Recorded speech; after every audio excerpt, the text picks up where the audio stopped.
Hai semuanya, selamat pagi. Bagaimana nih kabar hari ini? Semoga tetap selalu sehat dan selalu semangat ya untuk belajar. Hari ini kita akan mempelajari tentang pidato. Sebelum itu, Ibu mau tanya dulu nih, apa sih pidato itu? Yuk kita bahas sama-sama. Pidato adalah sebuah kegiatan berbicara di depan umum atau berorasi dengan susunan yang baik untuk menyatakan pendapatnya atau memberikan gambaran tentang suatu hal.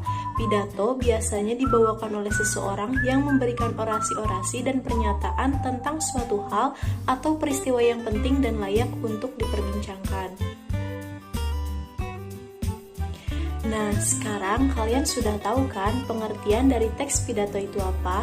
Secara singkatnya, pidato adalah sebuah kegiatan berbicara di depan umum untuk menyatakan pendapat atau memberikan gambaran tentang suatu hal.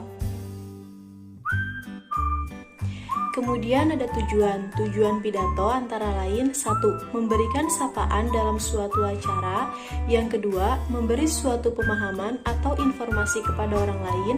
Yang ketiga, mempengaruhi orang lain agar mau mengikuti keinginan kita dengan sukarela.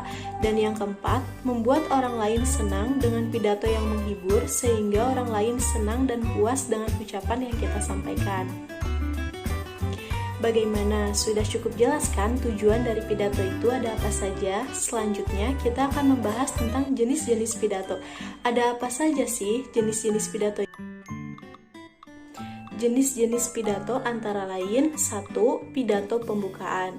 Pidato pembukaan merupakan pidato singkat yang dibawakan oleh pembawa acara atau MC, Master of Ceremony. Yang kedua, pidato pengarahan. Pidato pengarahan merupakan pidato untuk mengarahkan jalannya acara pada suatu pertemuan. Yang ketiga, pidato sambutan. Pidato sambutan merupakan pidato yang disampaikan pada suatu acara kegiatan atau peristiwa tertentu yang dapat dilakukan oleh beberapa orang dengan waktu yang terbatas secara bergantian. Yang keempat, pidato peresmian. Pidato peresmian merupakan pidato yang dilakukan oleh orang yang berpengaruh untuk meresmikan sesuatu. Yang kelima, pidato laporan. Pidato laporan merupakan pidato yang isinya melaporkan suatu tugas atau kegiatan. Yang keenam, pidato pertanggungjawaban. Pidato pertanggungjawaban merupakan pidato yang berisi suatu kegiatan atau laporan pertanggungjawaban. Dalam pelaksanaannya, pidato juga terdapat cara atau metode yang harus dilakukan, yaitu 1. Metode menghafal. Metode menghafal yaitu membuat suatu rencana pidato lalu menghafalkannya kata per kata. Yang kedua, metode naskah. Metode naskah yaitu berpidato dengan menggunakan naskah yang telah dibuat sebelumnya, umumnya dipakai pada pidato-pidato resmi. Yang ketiga, metode serta-merta. Metode serta-merta yaitu membawakan pidato tanpa persiapan dan hanya mengandalkan pengalaman dan wawasan. Umumnya dipakai pada pidato-pidato dadakan atau darurat.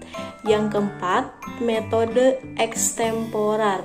Metode ini yaitu dengan cara terlebih dahulu menyiapkan secara garis besar konsep pidato yang akan disampaikan pada saat berpidato. Dalam pelaksanaannya, pidato memiliki 3 struktur yang harus adik-adik ketahui. Apa saja ketiga struktur tersebut? Yang pertama, pembukaan atau pendahuluan. Pembukaan atau pendahuluan ini terbagi menjadi beberapa bagian lagi.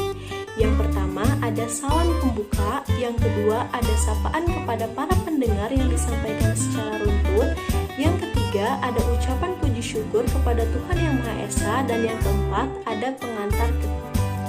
Yang kedua ada isi pidato. Isi pidato ini disusun secara sistematis, terbagi lagi menjadi beberapa bagian. Yang pertama ada maksud, yang kedua ada tujuan, yang ketiga ada sasaran, yang keempat rencana, dan yang kelima langkah. Jadi jelas ya, isi pidato ini terdapat 5 bagian. Yang ketiga ada penutup. Penutup ini juga sama, terbagi menjadi beberapa bagian lagi. Yang pertama ada kesimpulan, yang kedua ada harapan, yang ketiga ada pesan, Yang keempat ada ucapan terima kasih, dan yang kelima ada salam. Baik, selanjutnya ada ciri-ciri pidato yang perlu adik-adik ketahui juga nih. Ada apa saja sih ciri-cirinya itu? 1. Memiliki tujuan yang jelas. 2. Isinya mengandung kebenaran. 3. Penyampaiannya jelas dan juga menarik. 4. Menciptakan suasana efektif dengan pendengarnya. 5. Cara penyampaiannya sesuai dengan latar belakang pendengarnya. Dan 6. Menggunakan intonasi, artikulasi, dan volume yang jelas. Intonasi merupakan naik turunnya lagu kalimat. Artikulasi merupakan bagaimana cara melafalkan bunyi bahasa, dan volume merupakan kuat lemahnya dalam mengarahkan suatu kata-kata atau kalimat. Selanjutnya, ada persiapan yang harus kita lakukan sebelum melakukan pidato. Persiapan-persiapan sebelum pidato antara lain: 1. Mengetahui jenis pidato dan tema acara. 2. Wawasan pendengar pidato secara umum. 3. Menyiapkan bahan-bahan dan perlengkapan pidato. 4. Menyusun kata-kata yang mudah dipahami dan dimengerti. 5. Mengetahui lama waktu atau durasi pidato yang akan. Selain itu, terdapat teknik-teknik yang harus diperhatikan dalam berpidato, antara lain: 1. Pengambilan nafas yang tepat. 2. Mengontrol posisi berdiri yang nyaman.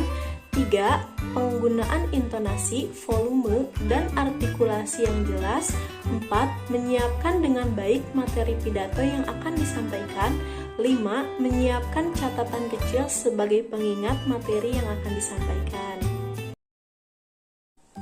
Nah, dalam pembelajaran mengenai pidato kali ini, kalian sudah mempelajari tentang pengertian pidato, tujuan, jenis-jenis, metode, struktur, ciri-ciri, persiapan, dan teknik dalam berpidato.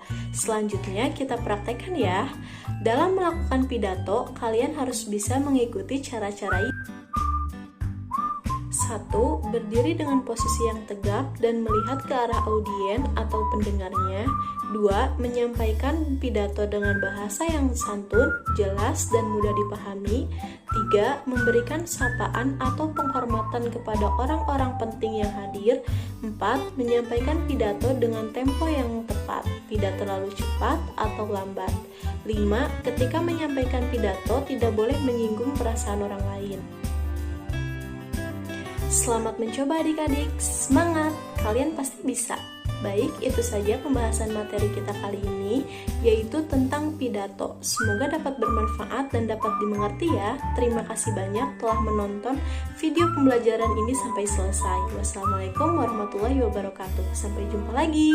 Dadah.